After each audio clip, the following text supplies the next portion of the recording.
भर से जुड़े मेरे किसान भाई बहन, इस कार्यक्रम में देश में अलग अलग स्थानों से जुड़े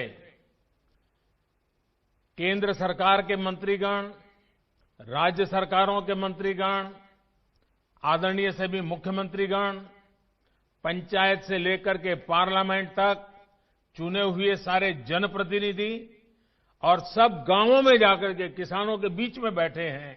मैं आप सबको और मेरे किसान भाइयों बहनों को मेरी तरफ से नमस्कार। किसानों के जीवन में खुशी, ये हम सभी की खुशी बढ़ा देती है। और आज का दिवस तो बहुत ही पावन दिवस भी है। किसानों को आज जो सम्मान निधि मिली है, उसके साथ ही आज का दिन कई अवसरों का संगम बनकर भी आया है। सभी देशवासियों को आज क्रिसमस की भी बहुत बहुत शुभकामनाएं। मेरी कामना है क्रिसमस का ये त्योहार विश्व में प्रेम, शांति और सद्भाव का प्रसार करे। साथियों, आज मोक्षदा एकादशी है, गीता जयंती है। आज ही भारत रत्न महामना मदन मोहन मालवीय जी की भी जयंती है। देश के महान कर्मयोगी, हमारे प्रेरणा पुरुष स्वर्गीय अटल बिहारी वाजपेयी जी की भी आज जन्म जयंती है। उनकी स्मृति में आज देश गुड गवर्नेंस डे भी मना रहा है। साथियों, अटल जी ने गीता के संदेशों के अनुरूप जीवन जीने का लगातार प्रयास किया। गीता में कहा गया है, स्वे स्वे कर्मणि अभिरतः संसिद्धिम लभते नरः। यानी जो अपने स्वाभाविक कर्मों को तत्परता से करता है, उसे सिद्धि मिलती है। अटल जी ने भी अपना पूरा जीवन राष्ट्र के प्रति अपने कर्म को पूरी निष्ठा से निभाने में समर्पित कर दिया। सुशासन को, गुड गवर्नेंस को अटल जी ने भारत के राजनीति और सामाजिक विमर्श का हिस्सा बनाया। गांव और गरीब के विकास को अटल जी ने सर्वोच्च प्राथमिकता दी। प्रधानमंत्री ग्राम सड़क योजना हो या फिर स्वर्णिम चतुर्भुज योजना हो, अंत्योदय अन्न योजना हो या फिर सर्व शिक्षा अभियान हो, राष्ट्र जीवन में सार्थक बदलाव लाने वाले अनेक कदम अटल जी ने उठाए। आज पूरा देश उनको स्मरण कर रहा है, अटल जी को नमन कर रहा है। आज जिन कृषि सुधारों को देश ने जमीन पर उतारा है, उनके सूत्रधार भी एक प्रकार से अटल बिहारी वाजपेयी भी थे। साथियों, अटल जी गरीबों के हित में, किसान के हित में बनने वाली सभी योजनाओं में होने वाले भ्रष्टाचार को राष्ट्रीय रोग मानते थे। आप सबको याद होगा, उन्होंने एक बार पहले की सरकारों पर कटाक्ष करते हुए एक पूर्व प्रधानमंत्री की बात याद दिलाई थी और उनको याद दिलाते उन्होंने कहा था कि रुपया चलता है तो रुपया घिसता है, रुपया घिसता है तो हाथ में लगता है और धीरे से जेबों में चला जाता है। मुझे संतोष है कि आज न रुपया घिसता है और न ही किसी गलत हाथ में लगता है। दिल्ली से जिस गरीब के लिए रुपया निकलता है वो उसके बैंक खाते में सीधा पहुंचता है। अभी हमारे कृषि मंत्री नरेंद्र सिंह जी तोमर ने इसके विषय में विस्तार से हमारे सामने रखा है। पीएम किसान सम्मान निधि इसका ही एक उत्तम उदाहरण है। आज देश के 9 करोड़ से ज्यादा किसान परिवारों के बैंक खाते में सीधे एक कंप्यूटर की क्लिक से 18,000 करोड़ रुपए से भी ज्यादा रकम उनके किसानों के बैंक के खाते में जमा हो गए हैं।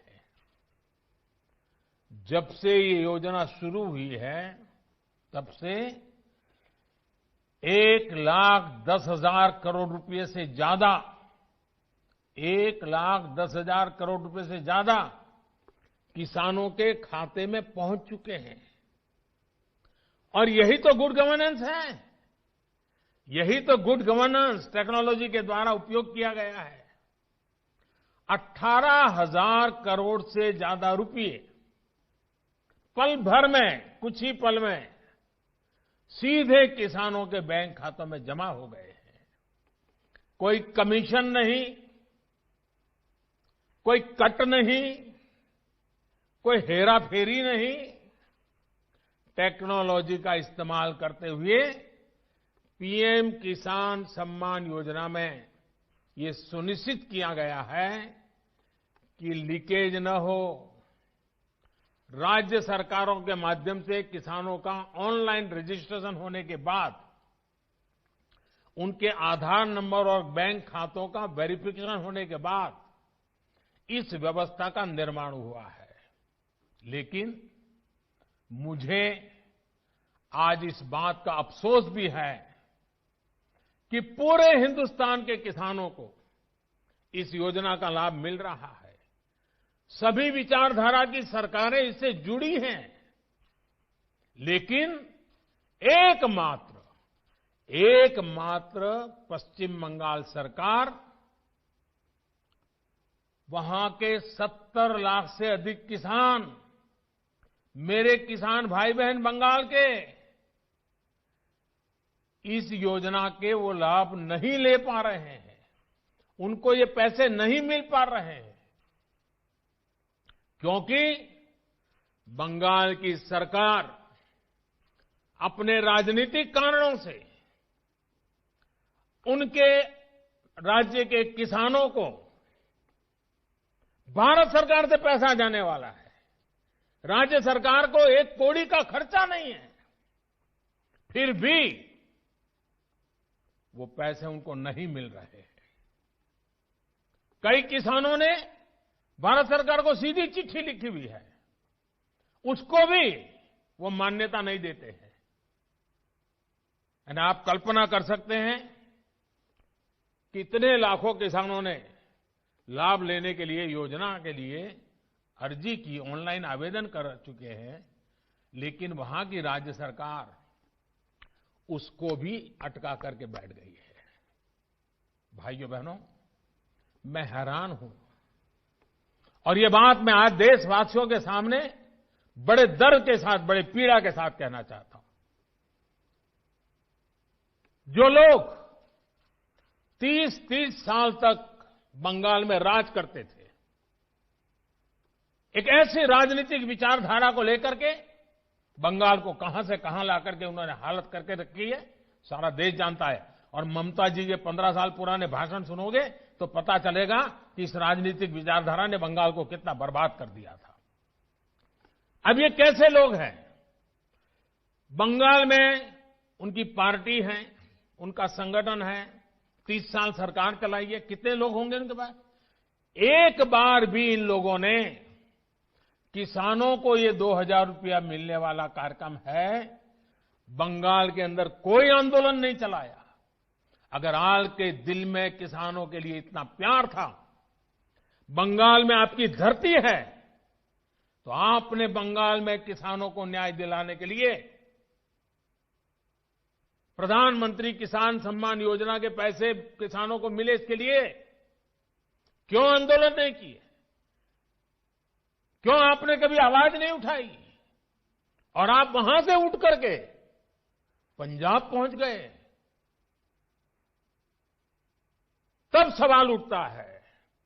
और पश्चिम बंगाल की सरकार भी देखिए, अपने राज्य में इतना बड़ा किसानों को लाभ, 70 लाख किसानों को इतना धन मिले, हजारों करोड़ रुपया मिले, वो देने में उनको राजनीति आड़े आती है। लेकिन वही पंजाब जाकर के जो लोग के साथ वो बंगाल में लड़ाई लड़ते हैं, यहां आकर के उनसे गुपचुप करते हैं। क्या देश की जनता इस खेल को नहीं जानती है? क्या देश की जनता को इस खेल का पता नहीं है? जो आज विपक्ष में हैं, उनकी इस पर जुबान क्यों बंद हो गई है? क्यों चुप है? आपने सुना होगा, मंडिया बोल रहे हैं, एपीएमसी की बात कर रहे हैं और बड़ी बड़ी हेडलाइन लेने के लिए भाषण कर रहे हैं। लेकिन ये दल, वही झंडे वाले, वही विचारधारा वाले जिन्होंने बंगाल को बर्बाद किया। केरल के अंदर उनकी सरकार है। इसके पहले जो 50 साल 60 साल तक देश पर राज करते थे, उनकी सरकार थी। केरल में एपीएमसी नहीं है, मंडिया नहीं है। मैं जरा इनको पूछता हूं, यहां फोटो निकालने के कार्यक्रम करते हैं, अरे केरल में आंदोलन करके वहां तो एपीएमसी चालू करवाओ। पंजाब के किसानों को गुमराह करने के लिए आपके पास समय है। केरल के अंदर यह व्यवस्था नहीं है। अगर ये व्यवस्था अच्छी है तो केरल में क्यों नहीं है? क्यों आप दोगली नीति लेकर के चल रहे हो? ये किस तरह की राजनीति कर रहे हैं जिसमें कोई तर्क नहीं, कोई तथ्य नहीं है? सिर्फ झूठे आरोप लगाओ, सिर्फ अफवाहें फैलाओ, हमारे किसानों को डरा दो और भले भोले किसान कभी कभी आपकी बातों में गुमराह हो जाते हैं। भाइयों बहनों, ये लोग लोकतंत्र के किसी पैमाने को, किसी पैरामीटर को मानने को तैयार नहीं है। इन्हें सिर्फ अपना लाभ, अपना स्वार्थ नजर आ रहा है। और मैं जितनी बातें बता रहा हूं किसानों के लिए नहीं बोल रहा हूं। किसानों के नाम पर अपने झंडे लेकर के जो खेल खेल रहे हैं, अब उनको ये सच सुनना पड़ेगा। और हर बात को किसानों को गाली दी, किसानों को अपमानित किया, ऐसे कर करके बच नहीं सकते हो आप लोग। ये लोग अखबारों और मीडिया में जगह बनाकर राजनीतिक मैदान में खुद के जिंदा रहने की जड़ी बूटी खोज रहे हैं। लेकिन देश का किसान उनको पहचान गया है। अब देश का किसान उनको ये जड़ी बूटी कभी देने वाला नहीं है। कोई भी राजनीति, लोकतंत्र में राजनीति करने का उनको हक है, हमें इसका विरोध नहीं है। लेकिन निर्दोष किसानों की जिंदगी के साथ न खेलें, उनके भविष्य के साथ खिलवाड़ न करें, उन्हें गुमराह न करें, भ्रमित न करें। साथियों, ये वही लोग हैं जो बरसों तक सत्ता में रहे। इनकी नीतियों की वजह से देश की कृषि और किसान का उतना विकास नहीं हो पाया जितना उसमें सामर्थ्य था। पहले की सरकारों की नीतियों की वजह से सबसे ज्यादा बर्बाद वो किसान हुआ जिसके पास न तो ज्यादा जमीन थी, न ज्यादा संसाधन। इस छोटे किसान को बैंकों से पैसा नहीं मिलता था क्योंकि उसके पास तो बैंक खाता तक नहीं था। पहले के समय में जो फसल बीमा योजना थी, उसका लाभ भी इन छोटे किसानों के लिए तो कहीं नामो निशान नहीं था। कोई इक्का दुक्का कहीं मिल जाए तो अलग बात है। इस छोटे किसान को खेत सिंचने के लिए न पानी मिलता था, न बिजली मिलती थी। वो हमारा बेचारा गरीब किसान अपना खून पसीना लगाकर वो खेतों में जो पैदा भी करता था, उसे बेचने में भी उसकी हालत खराब हो जाती थी। इस छोटे किसान की सुध लेने वाला कोई नहीं था। और आज मैं देशवासियों को फिर याद दिलाना चाहता हूं, देश में इन किसानों की संख्या छोटी नहीं है। जिनके साथ ये अन्याय किया गया है ना, ये संख्या 80% से ज्यादा किसान इस देश में हैं, करीब करीब 10 करोड़ से भी ज्यादा, जो इतने वर्षों तक सत्ता में रहे। उन्होंने इन किसानों को अपने हाल पर छोड़ दिया था। चुनाव होते रहे, सरकारें बनती रही, रिपोर्ट आती रही, आयोग बनते रहे, वादे करो भुला दो, करो भुला दो, यही सब हुआ। लेकिन किसान की स्थिति नहीं बदली। नतीजा क्या हुआ? गरीब किसान और गरीब होता गया। क्या देश में इस स्थिति को बदलना आवश्यक नहीं था? मेरे किसान भाइयों और बहनों, 2014 में सरकार बनने के बाद हमारी सरकार ने नई अप्रोच के साथ काम करना शुरू किया। हमने देश के किसान की छोटी छोटी दिक्कतों और कृषि के आधुनिकीकरण, उसे भविष्य की जरूरतों के लिए तैयार करने, दोनों पर एक साथ ध्यान दिया। हम बहुत सुनते थे कि उस देश में खेती इतनी आधुनिक है, वहां का किसान इतना समृद्ध है। कभी इजराइल का उदाहरण सुनते रहते थे। हमने दुनिया भर में कृषि क्षेत्र में क्या क्रांति आई है, क्या बदलाव आए हैं, क्या नए इनिशिएटिव आए हैं, क्या अर्थव्यवस्था के साथ कैसे जोड़ा है, सारी चीजों का गहन अध्ययन किया।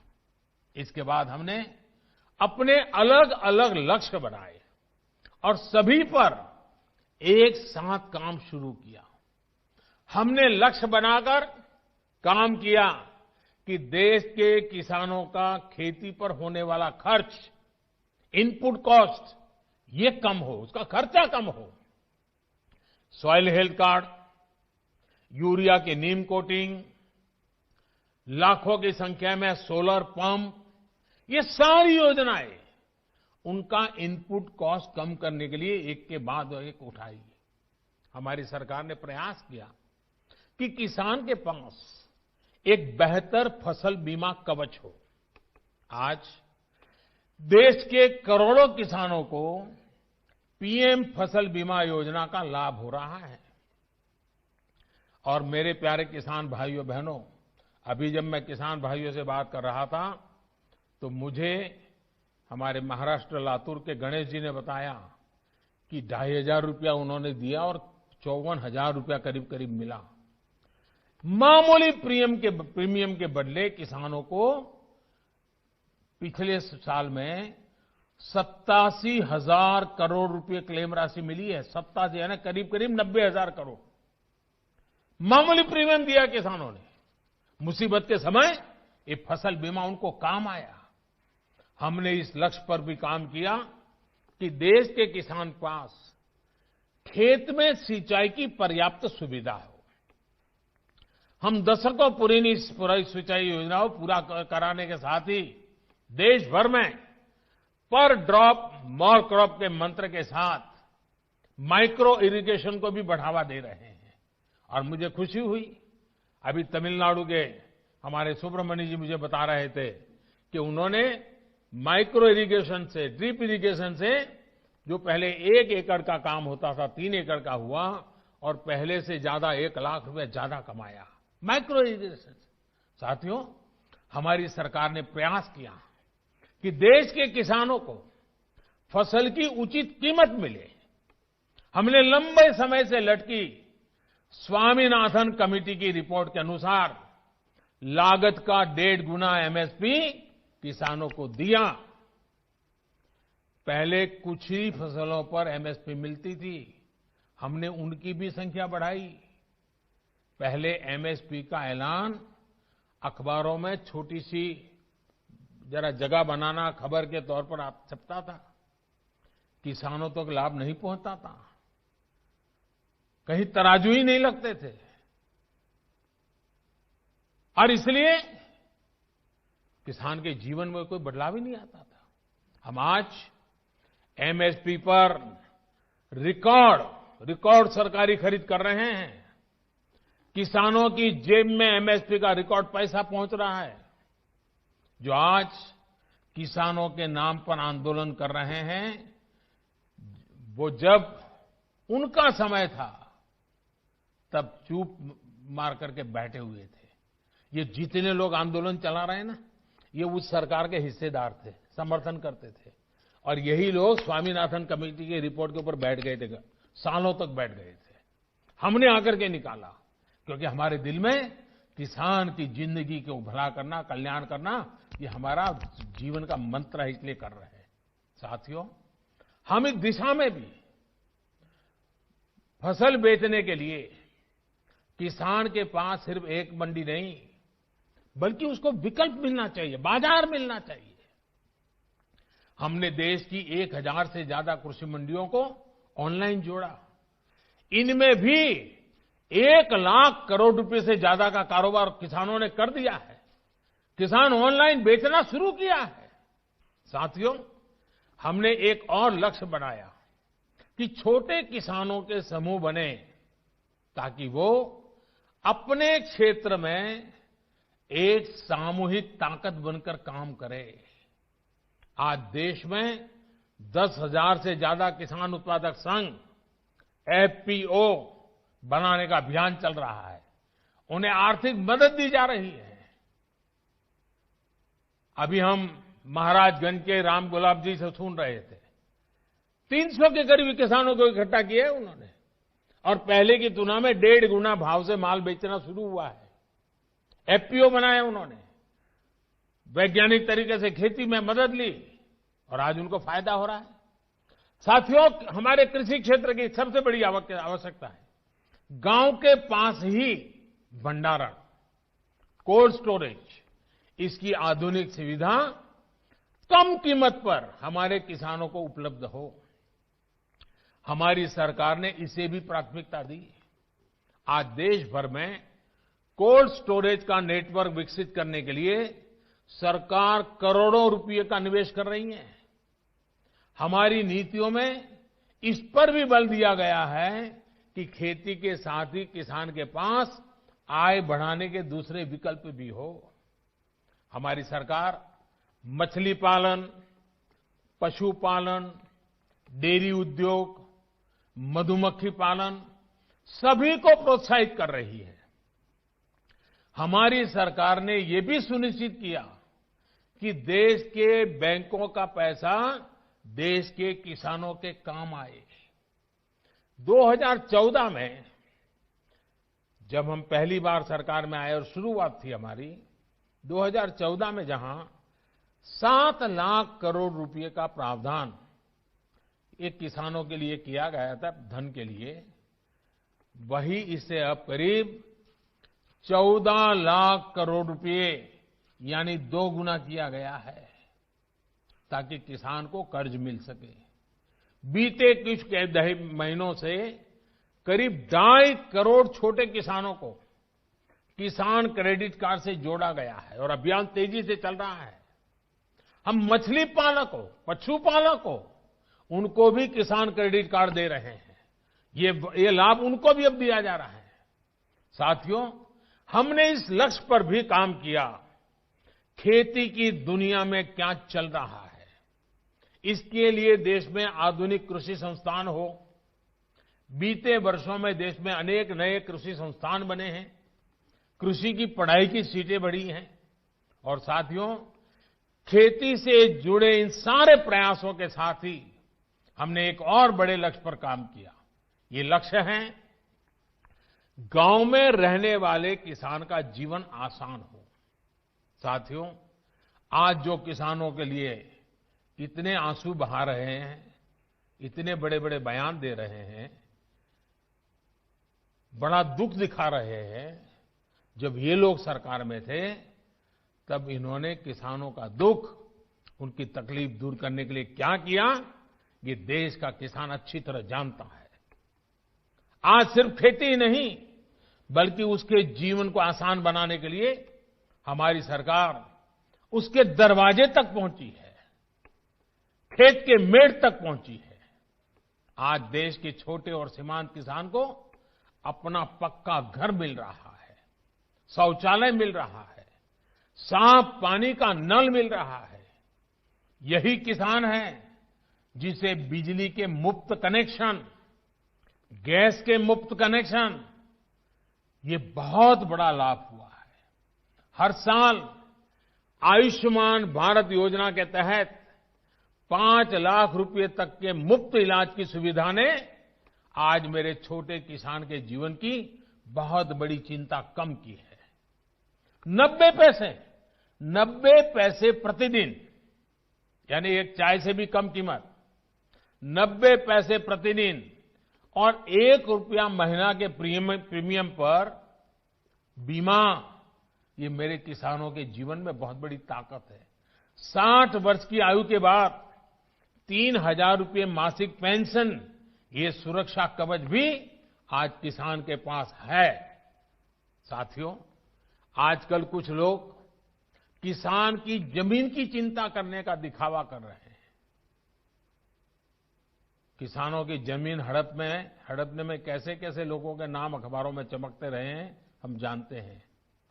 ये लोग तब कहां थे जब मालिकाना दस्तावेज के अभाव में किसानों के घर और जमीन पर अवैध कब्जे हो जाते थे।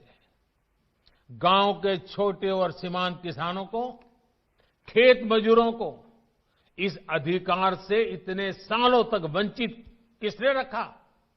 इसका जवाब इन लोगों के पास नहीं है। गांव में रहने वाले हमारे भाई बहनों के लिए ये काम आज हो रहा है। अब गांव में किसानों को उनके मकान का, जमीन का नक्शा और कानूनी दस्तावेज दिया जा रहा है। टेक्नोलॉजी की मदद से स्वामित्व योजना के बाद अब गांव के किसान को भी जमीन और घर के नाम पर बैंक से कर्ज मिलना आसान हुआ है। साथियों, बदलते समय के साथ अपनी अप्रोच का विस्तार करना भी उतना ही जरूरी है। हमें 21वीं सदी में भारत की इस कृषि को आधुनिक बनाना ही होगा और इसी का बीड़ा देश के करोड़ों किसानों ने भी उठाया है और सरकार भी उनके साथ कंधे से कंधा मिलाकर के आगे बढ़ने के लिए कृत संकल्प है। आज हर किसान को ये पता है कि उसकी उपज का सबसे अच्छा दाम कहां मिल सकता है। पहले क्या होता था कि अगर मंडी में बेहतर दाम नहीं मिलते थे या फिर उसकी उपज को दोयम दर्जी का बताकर खरीदने से इनकार कर दिया जाता था, तो किसान मजबूरी में औने पौने दामों पर अपनी उपज बेचने को मजबूर रहता था। इन कृषि सुधारों के जरिए हमने किसानों को बेहतर विकल्प दिए हैं। इन कानूनों के बाद आप जहां चाहे, जिसे चाहे अपनी उपज बेच सकते हैं। मेरे किसान भाइयों बहनों, मेरे इन शब्दों को आप ध्यान से सुनिए। मैं फिर से कह रहा हूं कि आप अपनी फसल को जहां चाहे आप निर्णय करके बेच सकते हैं। आपको जहां सही दाम मिले आप वहां पर उपज बेच सकते हैं। आप न्यूनतम समर्थन मूल्य यानी एमएसपी पर अपनी उपज बेचना चाहते हैं, आप उसे बेच सकते हैं। आप मंडी में अपनी उपज बेचना चाहते हैं, आप बेच सकते हैं। आप अपनी उपज का निर्यात करना चाहते हैं, आप निर्यात कर सकते हैं। आप उसे व्यापारी को बेचना चाहते हैं, आप बेच सकते हैं। आप अपनी उपज दूसरे राज्य में बेचना चाहते हैं, आप बेच सकते हैं।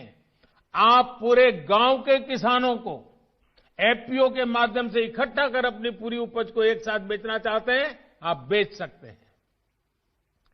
आप बिस्किट, चिप्स, जैम, दूसरे कंज्यूमर उत्पादों की वैल्यू चेन का हिस्सा बनना चाहते हो, आप ये भी कर सकते हैं। देश के किसान को इतने अधिकार मिल रहे हैं, तो इसमें गलत क्या है? इसमें गलत क्या है कि अगर किसानों को अपनी उपज बेचने का विकल्प ऑनलाइन माध्यम से पूरे साल और कहीं भी मिल रहा है। साथियों, आज नए कृषि सुधारों के बारे में असंख्य झूठ फैलाए जा रहे हैं। कुछ लोग किसानों के बीच भ्रम फैला रहे हैं कि एमएसपी समाप्त की जा रही है, तो कुछ लोग अफवाहें फैला रहे हैं कि मंडियों को बंद कर दिया जाएगा। मैं आपको फिर ध्यान दिलाना चाहता हूं कि इन कानूनों को लागू हुए कई महीने बीत गए हैं। क्या आपने देश के किसी एक कोने में एक भी मंडी के बंद होने की खबर सुनी है? जहां तक एमएसपी का सवाल है, हाल के दिनों में सरकार ने बहुत सी फसलों का न्यूनतम समर्थन मूल्य भी बढ़ा दिया है। ये कृषि सुधारों के बाद भी हुआ है, नए कृषि कानूनों के बाद भी हुआ है। इतना ही नहीं, जो लोग किसानों के नाम पर बात करते हैं ना, ये जो आंदोलन चल रहा है उसमें कई सच्चे और निर्दोष किसान भी हैं। ऐसा नहीं है कि सब वो राजनीतिक विचारधारा वाले तो सिर्फ नेता हैं, बाकी तो भले भाले किसान हैं। उनको जाकर के सीक्रेटली पूछोगे कि भाई आपकी कितनी जमीन है, क्या पैदा करते हो, इस बार बेचा कि नहीं बेचा, तो वो भी बताएगा हाँ वो एमएसपी में बेच करके आया। और जब एमएसपी में खरीदी चल रही थी ना, तब वो आंदोलन को उन्होंने ठंडा कर दिया था, क्योंकि उनको मालूम था कि अभी जरा किसान मंडी में जाके के माल बेच रहा है। वो सब बिक्री हो गई, काम हो गया, फिर उन्होंने आंदोलन शुरू किया। साथियों, वास्तविकता तो ये है कि बढ़े हुए न्यूनतम समर्थन मूल्य एमएसपी पर सरकार ने किसानों की उपज की रिकॉर्ड स्तर पर खरीदी की है, और वो भी नए कानून बनने के बाद। और एक अहम बात, इन कृषि सुधारों से सरकार ने अपनी जिम्मेदारियां बढ़ाई है। उदाहरण के तौर पर एग्रीमेंट फार्मिंग की बात ही ले लीजिए। कुछ राज्यों में ये कानून, ये प्रावधान कई सालों से हैं, पंजाब में भी है। वहां तो प्राइवेट कंपनियां एग्रीमेंट करके खेती कर रही है। क्या आप जानते हैं, पहले के कानूनों में समझौता तोड़ने पर किसानों पर पेनल्टी लगती थी। मेरे किसान भाइयों को भी ये किसी ने समझाया नहीं होगा, लेकिन हमारी सरकार ने ये सुधार किया और ये सुनिश्चित किया कि मेरे किसान भाइयों पर पेनल्टी या किसी तरह का जुर्माना नहीं लगेगा। साथियों, आप ये भली भांति जानते हैं कि पहले अगर किसी कारणवश किसान मंडी नहीं भी जा पाता था, तो वो क्या करता था? वो किसी ट्रेडर को अपना माल बेच देता था। ऐसे में वो व्यक्ति किसान का फायदा ना उठा पाए, उसके लिए भी हमारी सरकार ने कानूनी उपाय किए हैं। खरीदार समय से आपका भुगतान करने के लिए अब कानूनन बाध्य है। उसे रसीद भी काटनी होगी और 3 दिन के भीतर भुगतान भी करना होगा। नहीं तो ये कानून किसान को शक्ति देता है, ताकत देता है, वो अधिकारियों के पास जाकर कानूनी तंत्र का सहारा लेकर अपना पैसा प्राप्त कर सके। ये सारी चीजें हो चुकी हैं, हो रही है। खबरें आ रही हैं कि कैसे एक एक करके हमारे देश के किसान भाई इन कानूनों का फायदा उठा रहे हैं। सरकार किसान के साथ हर कदम पर खड़ी है। किसान चाहे जिसे अपनी उपज बेचना चाहे, सरकार ने ऐसी व्यवस्था की है कि एक मजबूत कानून और लीगल सिस्टम किसानों के पक्ष में खड़ा रहे। साथियों, कृषि सुधारों का एक और अहम पक्ष भी ये है के लिए समझना जरूरी है।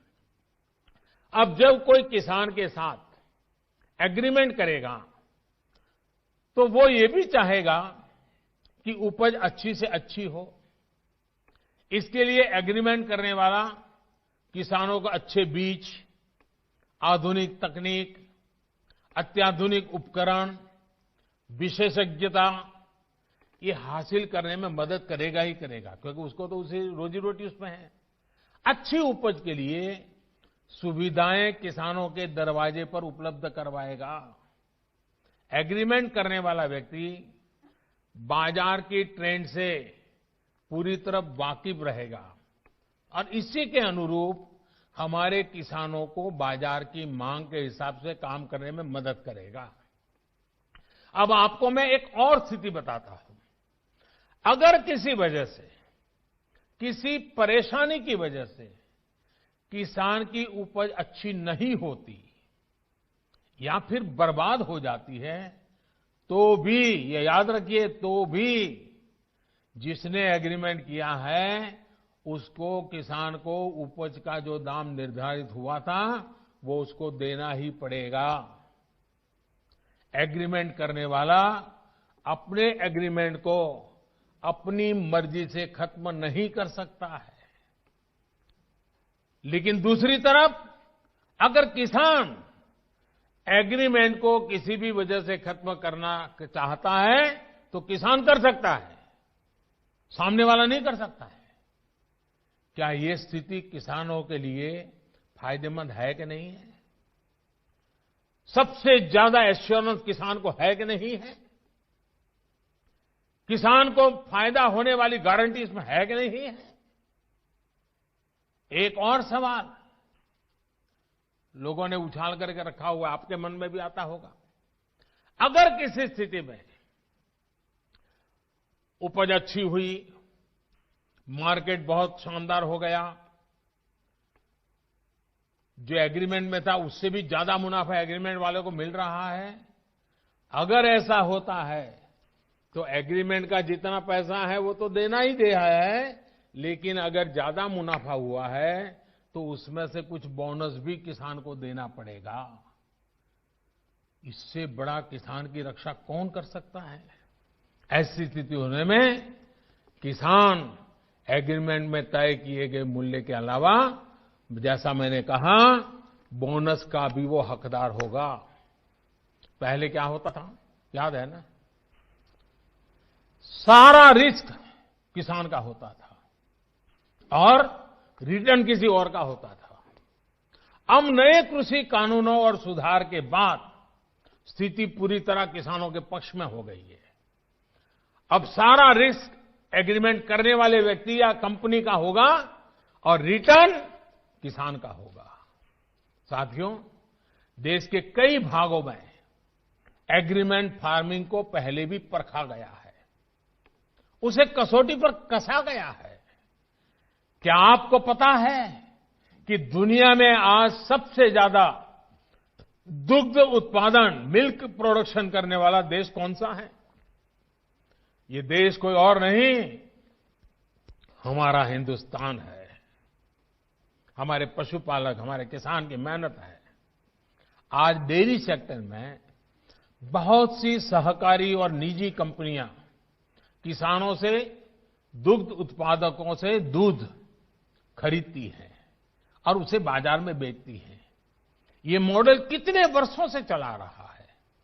क्या आपने कभी सुना कि किसी एक कंपनी या सहकारी संस्था ने बाजार पर अपना कब्जा जमा लिया, अपना एकाधिकार कर लिया? क्या आप उन किसानों और उन दुग्ध उत्पादकों की सफलता से परिचित नहीं हैं जिन्हें डेयरी सेक्टर के इस काम से लाभ हुआ है? एक और सेक्टर है, यहां पर हमारा देश बहुत आगे है, वो है पोल्ट्री यानी मुर्गी पालन। आज भारत में सबसे ज्यादा अंडों का उत्पादन होता है।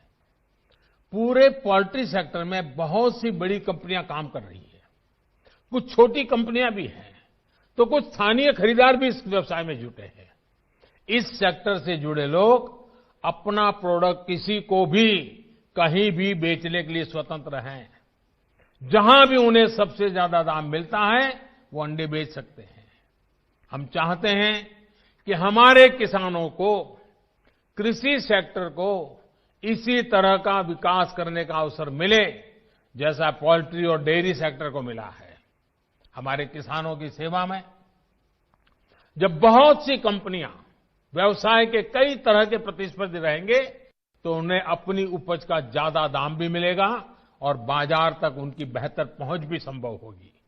साथियों, नए कृषि सुधारों के जरिए भारतीय कृषि में नई टेक्नोलॉजी को भी प्रवेश मिलेगा।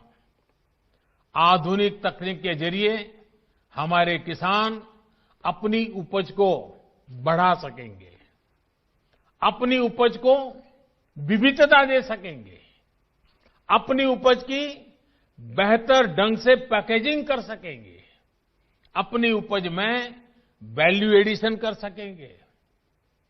एक बार ऐसा हो गया तो हमारे किसानों की उपज की पूरी दुनिया में मांग होगी और ये मांग और लगातार बढ़ेगी।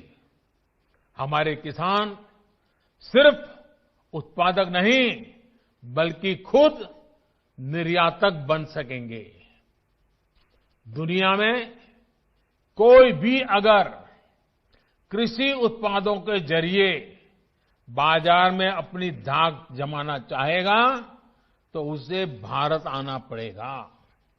अगर दुनिया में कहीं भी क्वालिटी और क्वांटिटी दोनों की जरूरत होगी तो उन्होंने भारत के किसानों के साथ साझेदारी करनी पड़ेगी। जब हमने दूसरे सेक्टर में इन्वेस्टमेंट और इनोवेशन बढ़ाया तो हमने आय बढ़ाने के साथ ही उस सेक्टर में ब्रांड इंडिया को भी स्थापित किया।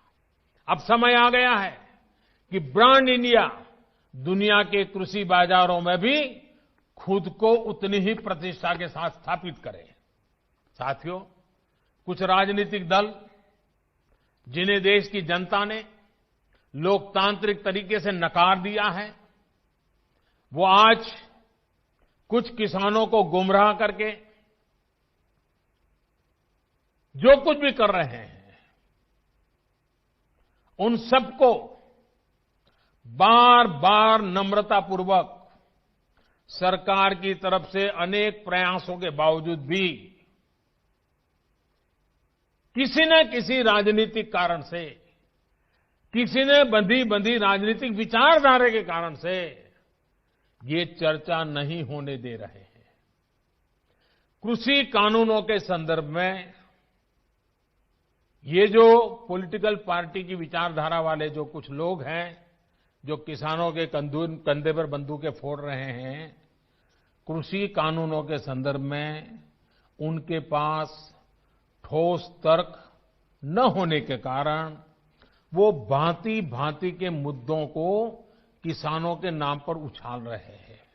आपने देखा होगा जब प्रारंभ हुआ था तो उनकी इतनी मांग थी कि भाई एमएसपी की गारंटी दो। उनके मन में जेन्युइन, क्योंकि वो किसान थे, उनको लगा कहीं ऐसा तो ना हो। लेकिन इसका माहौल दिखा करके ये राजनीतिक विचारधारा वाले चढ़ बैठे और अब एमएसपी वगैरह बाजू में क्या चल रहा है, ये लोग हिंसा के आरोपी ऐसे लोगों को जेल से छुड़ाने की मांगे कर रहे हैं।